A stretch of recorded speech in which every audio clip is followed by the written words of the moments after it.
UP और उत्तराखंड की खबरों के लिए एबीपी गंगा को सब्सक्राइब करें और बेल आइकन दबाएं। दिनेश शर्मा जी, कोरोना का काल है और कोरोना की वजह से पूरे विश्व पर ही असर पड़ा है, हर एक सेक्टर पर असर पड़ा है। कोरोना काल में आपके कामकाज पर, आपके विभागों के कामकाज पर कितना असर पड़ा है? देखिए, निश्चित रूप पे मार्च से जब से कोरोना का दुष्प्रभाव पड़ा है, पठन पाठन की प्रक्रिया में काफ़ी बाधाएं आई हैं। लेकिन ये मेरा सौभाग्य था हमारे माध्यमिक शिक्षा विभाग का कि हमने जो हाई स्कूल इंटरमीडिएट बोर्ड की परीक्षाएं थीं वो हमने 22 मार्च के पहले ही मार्च के प्रथम सप्ताह में ही इनको हमने संपादित करा दिया था। इसलिए बोर्ड की परीक्षाओं को कराने में तो हमें दिक्कत नहीं आई, लेकिन विश्वविद्यालय और महाविद्यालयों की परीक्षाओं को कराने के लिए हमें काफ़ी समय इंतज़ार करना पड़ा।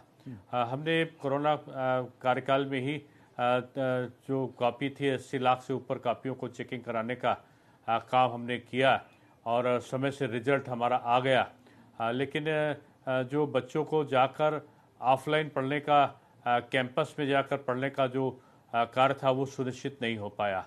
लेकिन मैं इसको एक अवसर के रूप में देखता हूँ कि जो बच्चे विद्यालय नहीं जा पा रहे थे तो उनके लिए ऑनलाइन टीचिंग की व्यवस्था की गई और ये इतना सफल प्रयोग हुआ कि इसके लिए हम लोग अगर विशेष ट्रेनिंग कई बार कराते तो शायद इतना समय में शुरू नहीं हो पाता। व्हाट्सएप वर्चुअल क्लासेस के साथ साथ यूट्यूब के चैनल के माध्यम से क्लासेस, स्वयं प्रभा चैनल, ज्ञान गंगा चैनल के माध्यम से, दूरदर्शन के माध्यम से, ये अलग अलग साधन हम लोगों ने अपनाए जिनके माध्यम से ऑनलाइन टीचिंग को हम संभव बना सके। और मुझे खुशी है कि ऑनलाइन टीचिंग की क्लासेस दिनेश शर्मा जी, लगातार इसकी हर लगते जगह रहे सराहना और भी हो आज रही है, लेकिन एक सवाल ये भी है कि उत्तर प्रदेश में क्या दूर दराज के जो विद्यार्थी हैं उन तक इसकी पहुंच है? क्या वो ऑनलाइन पढ़ाई से जुड़ पा रहे हैं? क्या उनका सिलेबस पूरा हो पा रहा है? क्योंकि संसाधनों का भी अभाव है कि हर किसी के पास न लैपटॉप है, न मोबाइल फोन है, तो ऐसे में उन छात्रों तक कैसे शिक्षा पहुंच रही है?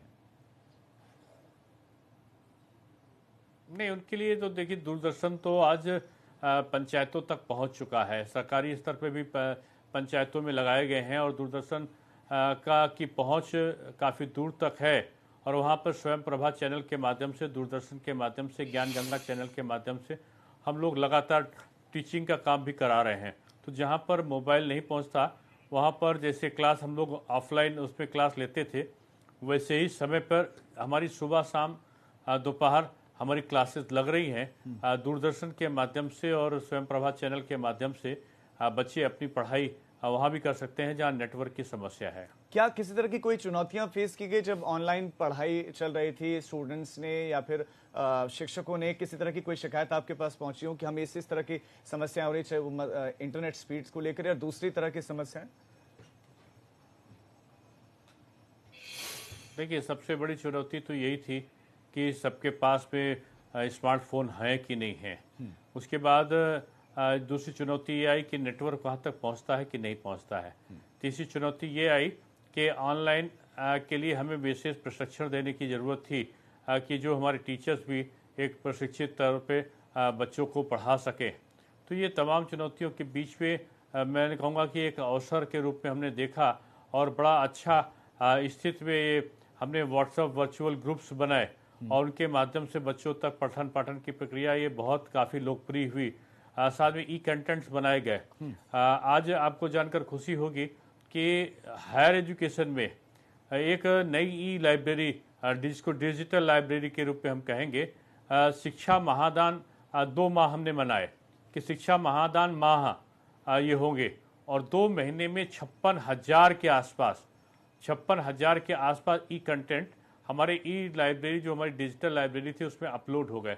अब कोई बगैर पैसा खर्च किए अच्छे अच्छे लेक्चरर्स के लेक्चर जो है कोई भी विद्यार्थी चाहे तो अपने यूट्यूब चैनल्स के माध्यम से वो आसानी के साथ हमारी डिजिटल लाइब्रेरी से वो लेक्चर्स को पढ़ सकता है या उससे वो सीख सकता है।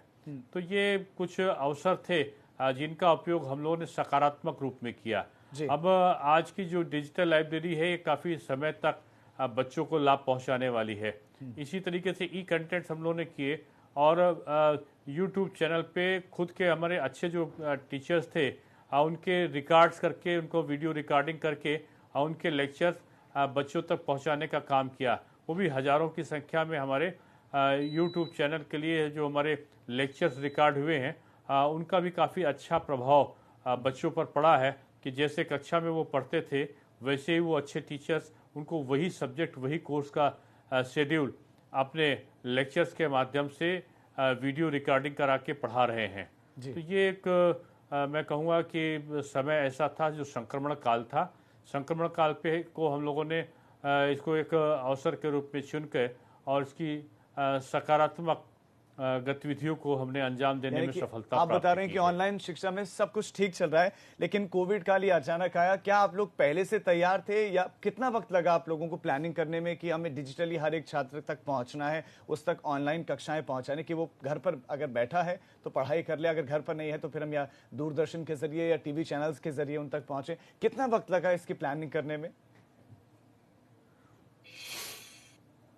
देखिए पहले से 20% यूजीसी ने और भारत सरकार ने अलाउ कर रखा है ऑनलाइन टीचिंग के लिए, तो उसकी कहीं कहीं पढ़ाई अपने आप से पहले से ऑनलाइन होती रही है। लेकिन इस कोरोना संक्रमण काल ने अचानक ऐसी घटनाएं हुई जिनकी वजह से हमें समय तो नहीं मिला था, लेकिन एक महीना प्रारंभिक दौर में 15 दिन की कठिनाई जरूर आई, लेकिन 15 दिन के बाद धीरे धीरे लोगों ने इसको अपनी आदत में शामिल किया।